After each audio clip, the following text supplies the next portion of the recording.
The increased cases of pregnant school girls clearly show that our children are being terribly abused and must be tackled, and we must tackle this problem at all levels of our society.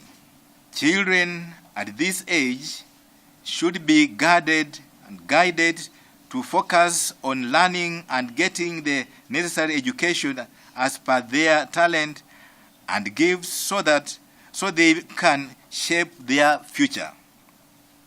Disrupting their process, or this process, shows their learning or slows their learning and unnecessarily places hurdles on their developmental growth.